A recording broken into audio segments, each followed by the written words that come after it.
नमो भगवते तस्मै श्रीकृष्णाय अद्भुतकर्मणे रूपनाम विभेदेन जगत्कीर्ति यो यतः सच्चिदानन्दरूपाय विश्वोत्पत्त्यादिहेतवे तापत्रय विनाशाय श्रीकृष्णाय वयं नुमः।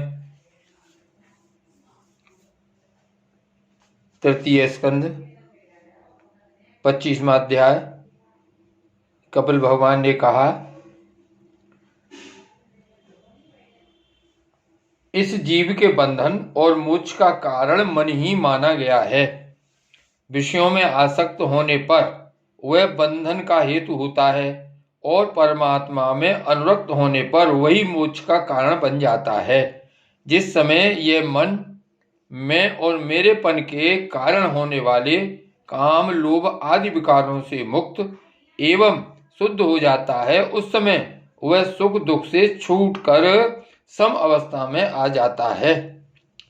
तब जीव अपने ज्ञान, वैराग्य और भक्ति से युक्त हृदय से आत्मा को प्रकृति से परे, एकमात्र, अद्वितीय, भेद रहित, स्वयं प्रकाश, सूक्ष्म, अखंड और उदासीन, सुख दुख शून्य देखता है तथा प्रकृति को शक्तिहीन अनुभव करता है। योगियों के लिए भगवत प्राप्ति के निमित्त सर्वात्मा श्री हरि के प्रति की हुई भक्ति के समान और कोई मंगलमय मार्ग नहीं है। विवेकी जन संग या आसक्ति को ही आत्मा का अच्छेद बंधन मानते हैं, किंतु वही संग या आसक्ति जब संतों, महापुरुषों के प्रति हो जाती है तो मोक्ष का खुला द्वार बन जाती है। जो लोग सहनशील, दयालु, समस्त देहधारियों के अकारण हेतु किसी के प्रति भी शत्रु भाव न रखने वाले, शांत, सरल स्वभाव और सत्पुरुषों का सम्मान करने वाले होते हैं, जो मुझ में अनन्य भाव से सुदृढ़ प्रेम करते हैं, मेरे लिए संपूर्ण कर्म तथा अपने सगे संबंधियों को भी त्याग देते हैं और मेरे पारायण रहकर मेरी पवित्र कथाओं का श्रवण कीर्तन करते हैं तथा मुझ में ही चित्त लगाए रहते हैं, उन भक्तों को संसार के तरह तरह के ताप कोई कष्ट नहीं पहुंचाते हैं। साध्वी, ऐसे ऐसे सर्व संग परित्यागी महापुरुष ही साधु होते हैं। तुम्हें उन्हीं के संग की इच्छा करनी चाहिए, क्योंकि वे आसक्ति से उत्पन्न सभी दोषों को हर लेने वाले हैं।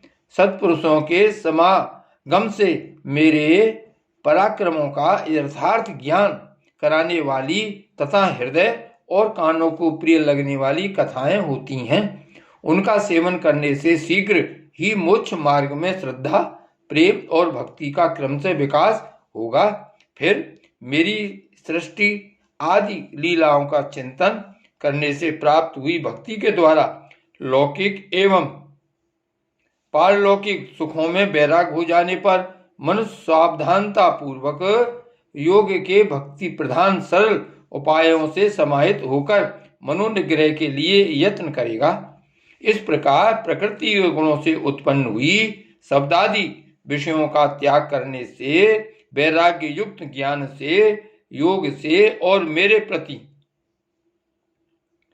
की हुई सुदृढ़ भक्ति से मनुष्य मुझ अपने अंतरात्मा को इस देह में ही प्राप्त कर लेता है। श्री वल्लभाधीश की जय। श्याम स्वरूप श्री यमुने महारानी की जय। श्री गोवर्धन नाथ की जय।